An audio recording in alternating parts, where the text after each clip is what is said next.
Okay, what's up, everybody? Good morning. Welcome to a hump day edition of Morning Scone, presented by Brock, the Baton Rouge Orthopedic Clinic, Parrish Construction and Roofing. If you need an orthopedist, you go to Brock. You need a roof, you give us a shout at Parrish. Unique Physique, uniquephysique.com, Restored Motions, restoredmotions.com. Remember, Unique Physique, once a week injections for weight loss. It's a weight loss shot everybody talks about. If you're interested in learning more, uniquephysique.com. Do the whole thing over telemed, and they can ship your medicine anywhere in the country. So even if you're outside of Baton Rouge, still give our friends at Unique Physique a shot. Okay, y'all, we'll say some good mornings here. Fire away with what you got. You know the drill, as always. Disappointing news there on Tuesday. We learned Erik McCoy, Saints center, groin injury suffered against the Eagles on Sunday, will require surgery. He's going to be out 6 to 8 weeks. So that sounds awful and super painful. And also for the Saints, a really crushing blow. McCoy is the best offensive lineman you got. And we all knew coming into this season that was going to be a giant question mark position. The biggest question mark on the entire team was offensive line. And, the two certainties you had there were Erik McCoy, Cesar Ruiz at guard, or at center and right guard. And with McCoy out now, it just created this domino effect where Lucas Patrick now kicks down to center. Either Oli Udoh or Nick Saldiveri go in at left guard. Now, you don't have a veteran like Lucas Patrick next to Taliesin Fuanga, who's your left tackle, of course. And it just creates this whole domino effect on your entire line that's going to affect everything you do. So real bummer, man. Very, very disappointing, the injury to McCoy. I'll be very interested to see how the Saints offensive line plays this week against Atlanta. Look, last week, for that to happen 3 plays into the game, when you prepare an entire week for an opponent with a certain arrangements, like Lucas Patrick, for example, spent the entire week preparing to play left guard. And then just like that, 3 plays into the game, he's thrust in there at center, and he's got to block Jalen Carter. I mean, God bless. That was an unenviable task, to say the very least. So maybe with this week, with a full week to prepare, we'll see how different it might be. I'll remind you, Atlanta, their center Drew Dahlman suffered an ankle injury. He's going to be out this week. So Atlanta's fighting that a little bit as well. So see if the Saints can go on the road and get this win in Atlanta. Maybe play a little better offensively. We'll see. Defense has been plenty good enough. So we'll see if the offense, with a week to prepare and knowing this reality, maybe can help them a little bit. So, all right. Y'all know the drill. Please smash the like button there on YouTube. Subscribe to the channel, Facebook, like the page, share the post.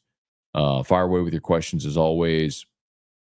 Trivia Carter, good morning. In fact, you are first. Brian Wynn, good morning. Sopranos fan, good morning from Lafayette. Brad, good morning. Jacob, good morning.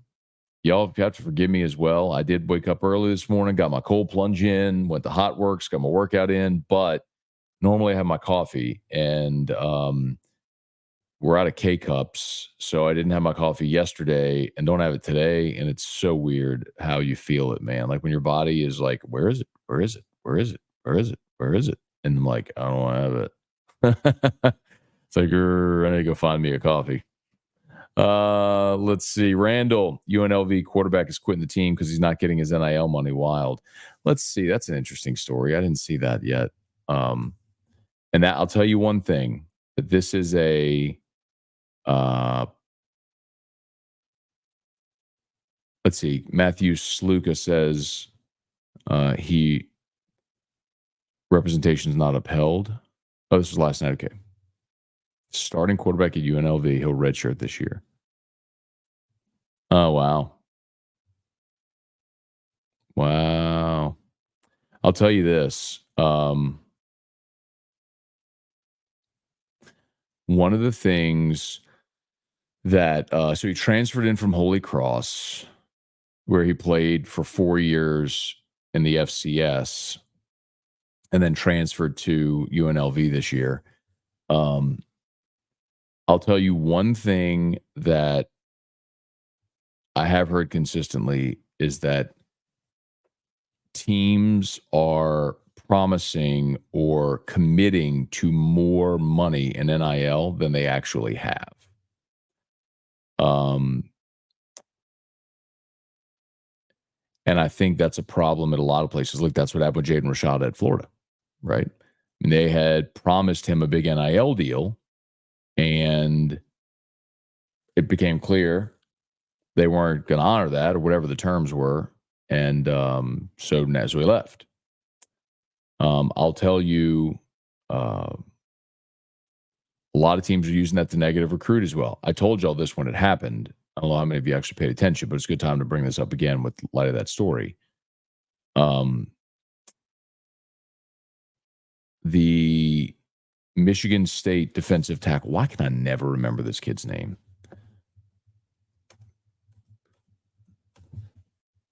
Simeon Barrow. I don't know why I can never remember that kid's name. Simeon Barrow. LSU, we all know the story with Dominic Williams from TCU. LSU was recruiting him.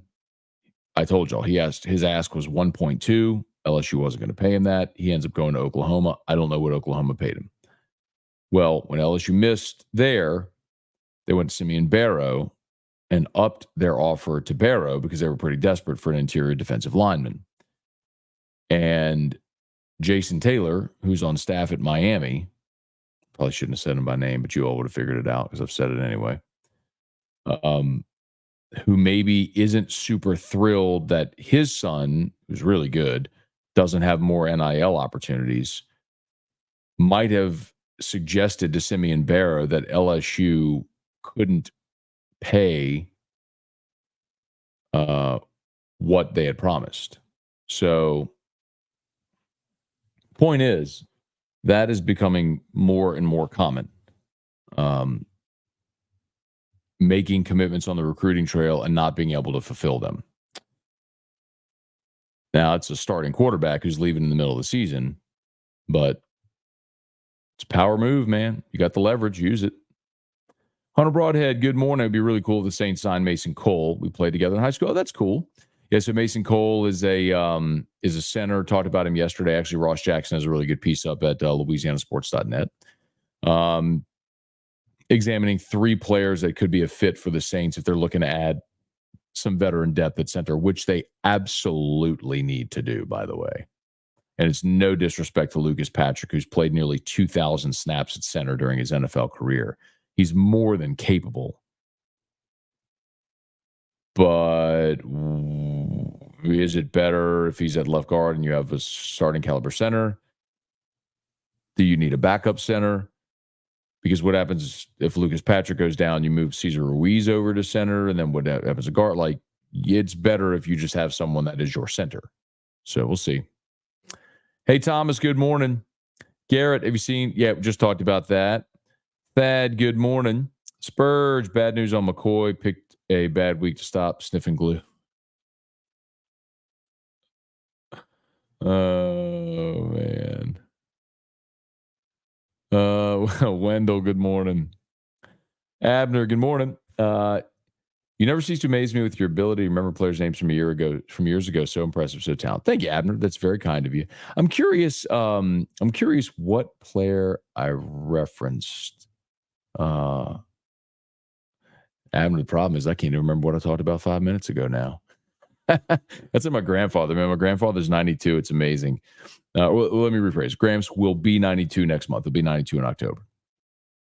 But I'll have conversations with Gramps where like he's sitting here telling me stories like bang, bang, bang. He's in 62, he was in Chicago at this work event, having dinner at this restaurant. The waiter's name was this, and we ordered that. I mean, he's like, boom, boom, boom. I mean, you're talking things that happened 60 years ago, and he's just like, but you ask Gramps like where, what he had for lunch. I can't remember. Oh, man. Leon, losing McCoy sucks. Hope we can band together, step up. Who's out there we can sign? Yeah, so check this out, y'all. Mason Cole is one that he just mentioned, but if you go to Louisiana Sports Sunday, here, I'll drop the link in here if you want to read it. So Ross did a good job. He put together this list. It's 3 players who are free agent centers that the Saints could target. I'll tell you the names if you want to read about it. Mason Cole, Brian Allen, and Connor McGovern. And by the way, there are 2 Connor McGoverns in the NFL. But there you go. Just dropped it in the comments if you want to read it. Who Dat for life, Chris? 6 to 8 weeks. We're cooked. Maybe you got to win this week. Look, you got to win this week because next week you got Monday Night Football at Kansas City. And if you lose the next 2, then that's a 3-game losing streak. And you'd be coming home for a game against Tampa, where if you lost that, you'd have lost 4 in a row and 2 in the division, and then you'd be cooked. This is a really big one. Jeff, what up, my dude? Cajun Country, any trade talk for a new center? Well, certainly, look, Tuesday is a day in the NFL. It's an off day. So that's typically a day where if you're going to work out players or try players, you'd bring them in. So when DA meets with reporters today after practice when they're back out there, we'll have a better sense of who they might have brought in and what the waiver wire looks like. Because my guess is if McCoy's going to be out 6 to 8 weeks, you're going to put him on IR and free up that roster spot. So there'll have to be a corresponding move. So we'll see probably today what they do. Jason H., good morning. Patrick, good morning. Every logical reason to believe Major's offense at South Alabama and our inconsistent play will translate to another Dr. Jekyll, Mr. Hyde performance, but our superior talent coaching should overpower them. Side note, that 96 Catholic team has to go down as the greatest Louisiana high school team not to win it all. One of Louisiana's greatest teams ever. So on the South Alabama game, I probably agree. I mean, LSU's a 22-point favorite. LSU's 0-4 against the spread. I wouldn't pick them to cover this one.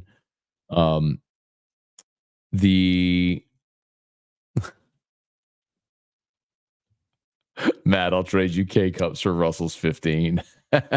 Well done. Big Dale, LSU covers for the first time. Tigers about 24. We'll see. And then as far as the 96 Catholic team, we did talk about that a bit yesterday. Major was the quarterback of that team. Yeah, I mean, look, there's been a lot of teams in the history of Louisiana high school football that were talented, good teams that didn't win it all. That 96 Catholic team, considering they had the Gatorade National Player of the Year, their starting quarterback went on to be the all Big 12 Offensive Player of the Year at the University of Texas. You had an all Big 12 safety that went to the University of Texas. Your center went to LSU. Your left tackle went to Louisiana Tech and is in their Hall of Fame. You had a defensive end that went to Tennessee, a cornerback that went to Kentucky. I mean, a linebacker that went to Grambling. Yeah, they were good. They're really good. Matt, do you think the 05 team was talented enough to win a championship? Would have been interesting if they didn't lose that Tennessee game. Yeah, you forget, though, we all forget that even though they lost the Tennessee game, they still went to the SEC championship game and got blown out by Georgia. So, 05 was the Texas USC national championship game. So even if LSU had beaten Georgia, they still weren't going to play for the national title because you had undefeated USC and undefeated Texas. So no. Charlie, good morning. Jeff McKithen, good morning. Charlie talked about I need to catch up a little bit here. Yeah, we talked about the UNLV quarterback. Bubba Smith, good morning. Tiger Diver, Jared Weems, good morning. Stat NIL gives the power to the players. That won't last too much longer. What do you mean? What do you mean it won't last much longer? I mean, if players decide they're not going to play, then sure it will. They have the leverage. It's no different than in pro sports when a player decides they're going to hold out. Very seldom do you see a player who's holding out say, forget it, I'll come back and play. That only happens whenever ultimately they get their deal. Abner, the complete offensive line in 95, etc. Got it. Got it. Chance. What's your grade on Coach Olson? He is least experienced, arguably coaching Rack's position group, maybe worst position group. I'll tell you this, Chance. There's no doubt that the safeties are. Oh, hang on one second. I'll come back on the safeties. Hang on one second.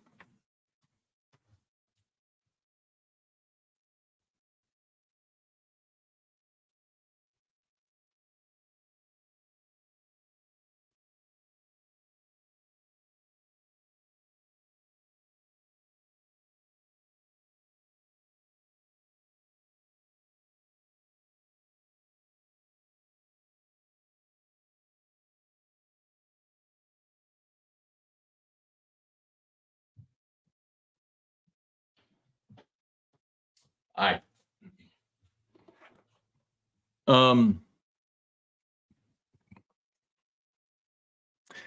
I think it's so I think on Olson, it's incomplete.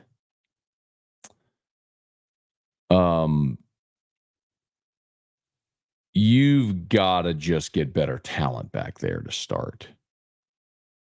Now I'll tell you that I know this for a fact. Corey Raymond doesn't like splitting duties. He's the cornerbacks coach, but he would rather be the defensive backs coach and coach them all in one. And the way I've had it explained to me in the past is, you'd rather, like, would you have on the offensive line a guards coach and a tackles coach? No, you have an offensive line coach.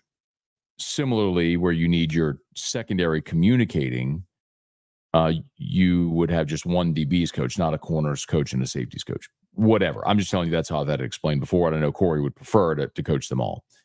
I think it is probably premature to hand out a grade on Jake Olson 4 games into the season and 4 games into his time at LSU, especially considering the talent issue you have. I think that's first and foremost the thing that you got to address.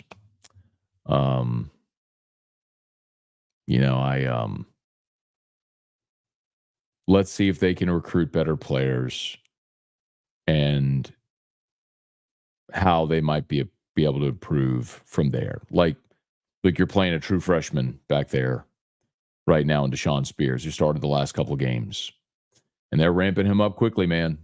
I told y'all that I thought by November, it was like Eric Reed. By November, he'll be starting. Well, it's September and he's starting, which goes to tell you kind of how dire it is back there. So, little tough to judge given the ingredients he's cooking with. So, give him time. Hey, Quentin, good morning from San Antonio. All right, Quentin. Hope you made that drive safely. Tommy, good morning from Qatar. Okay, Tommy. Where was this defense when Drew Brees and them had the best offense in the year? Well, there were a lot of years like that, Tommy, unfortunately. In 2012 was like that, the Bounty Gate year, worst defense. And I don't know if it's been surpassed, but that was the worst defense in NFL history. So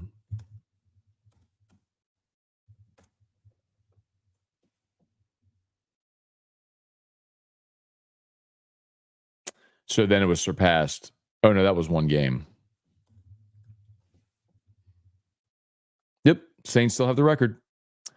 Saints allowed the most yards by a team in a season with 7,042, 2012. Hang the banner.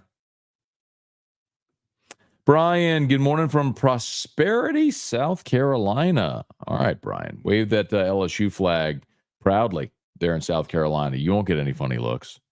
Y'all smash the like button if you would. Subscribe to the channel, Facebook, like the page, share the post. Hey, Lowell, good morning. Thoughts on the offensive play calling for LSU and not having Nussmeier run the ball at times? Yeah, Lowell, I've been pretty consistent on this. I don't care if Nussmeier runs the ball. I don't think he has to run the ball. I think, and I also think if Nussmeier gets hurt, you're screwed, so you don't want to subject him to any hits. So I'm not interested in designing runs for Garrett Nussmeier. The thing that most people get wrong is when they talk RPO, they think it's the option for a quarterback to pull it and run. That's not what that is. That's a zone read. where you're reading the end and you make the decision, do you give it or do you pull it and run? An RPO is a run pass option, is a run play with a pass option. You are calling a running play, but based on the look defensively, you have the option to throw the ball. It's a run pass option. So if you're running RPOs, that's no different than the quarterback running the football. So when people say the passing game is an extension of the running game, that's what it is. So 3rd and 1 the other day against, this is the best example I can give you. On 3rd and 1, you ran an RPO. Josh Williams, the end was crashing down. The box was stacked. Nussmeier pulled it, threw it to Mason Taylor out in the flat, 8 yards, first down. That's an RPO. That is no different conceptually than what you're suggesting with the quarterback pulling and running the football. And if he had that dynamic skill set like Jaden did, of course you'd be using it, but he doesn't. So,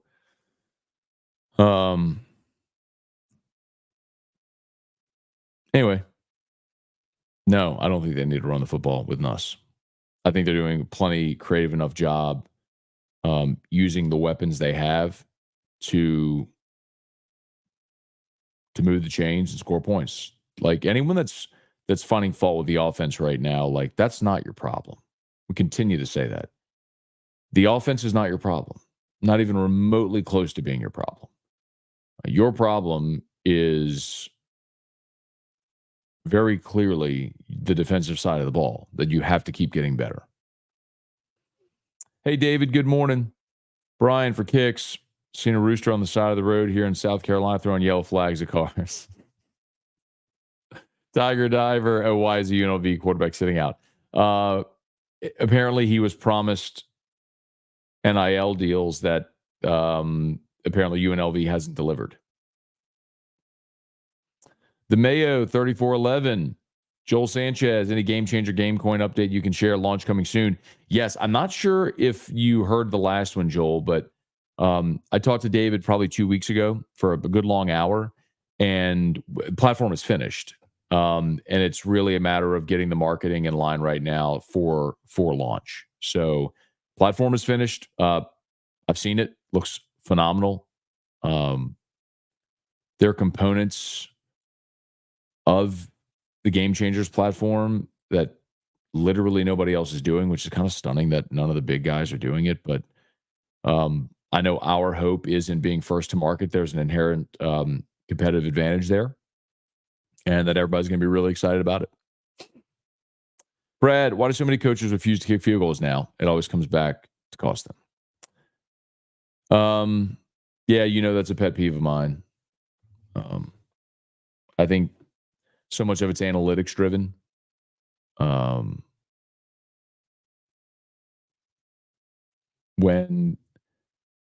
But in propping up one form of analytics, you sort of ignore the other, which is how a game changes fundamentally when the scoreboard changes.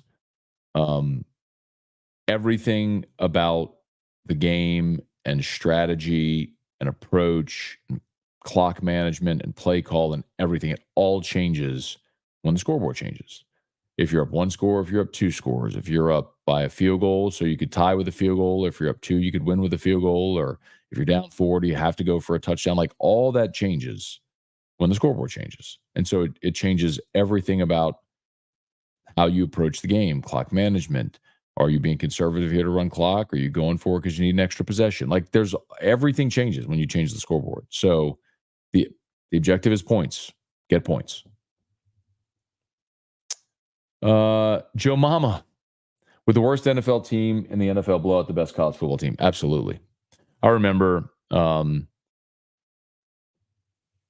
2012 Chiefs were the here you go, Abner. The 2012 Chiefs were the worst team in the NFL. They went 1-15 that year. That's when they had the first pick and drafted Eric Fisher. But that year was Bama when they had the Yeldon play. We all remember. But Bama went back to back that year, and there were some Vegas. Bama was so dominant that year. There were some Vegas odds makers who put out a hypothetical line if Alabama were to play the Kansas City Chiefs and the Chiefs were favored by like 28. It's like a 4-touchdown spread.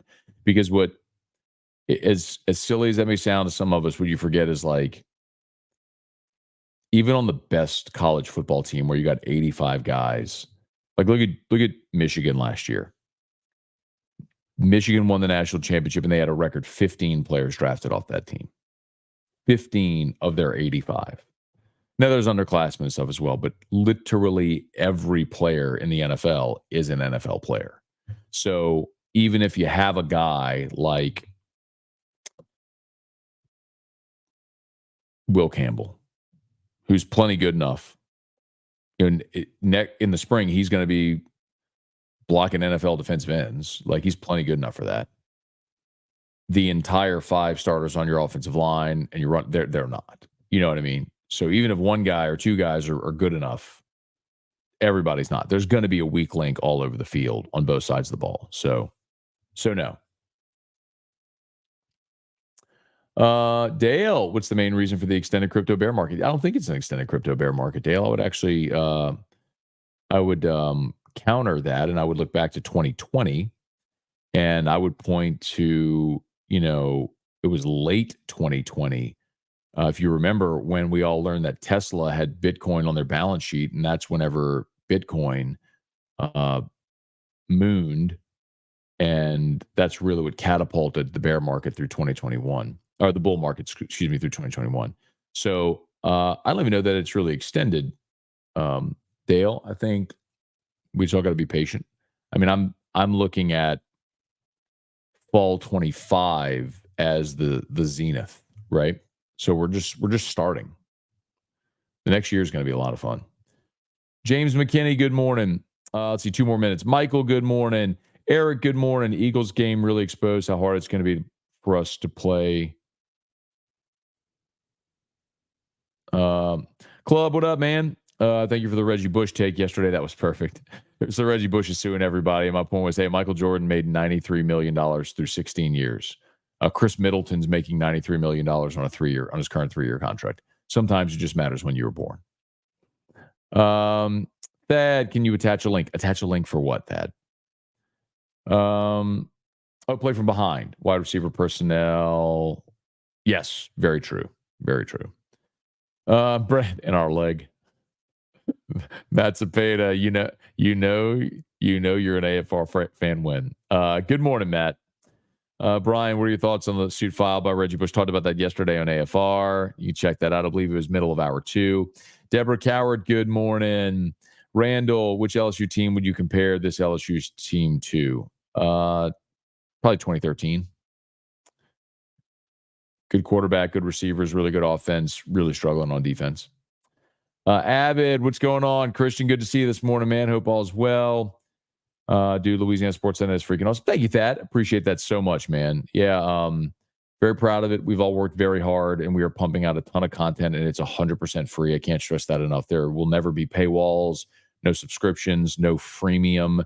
Like, we are just hoping to do really good content and give it away. For example, like Ross Jackson dove into PFF and StatHead and all this stuff and did like a film study, which there's a lot of people that do film studies and put them up on their websites behind paywalls. We're doing it for free. So we'll be an ad-supported model, and but we want to keep it clean. We don't want it overrun with pop-ups where you're just assaulted with ads and pop-ups everywhere. We want it to look clean and have really good partnerships and do it the right way. We're fortunate to have a great company and guarantee it's going to let us do that. So y'all do us a favor. Check out LouisianaSports.net. Okay. All right, I got to get going. Sorry. Brian, what's going on? Corey Raymond. Mitch, can we be nicer to Trevor a little bit? You can tell he was trying to set the tone. No, absolutely not. That penalty was completely inexcusable, and it's the second week in a row. If it was a one-off, it would be one thing, Mitchell. When that's 2 weeks in a row for a guy that continues to struggle there, no, I'm not going to be nicer. Okay, we got to go. Y'all have a great day. All of our sponsors linked in the YouTube description, tagged on Facebook. Locked on LSU is live. So we get done here, please just jump over on YouTube or on podcast, listen to or watch Locked on LSU.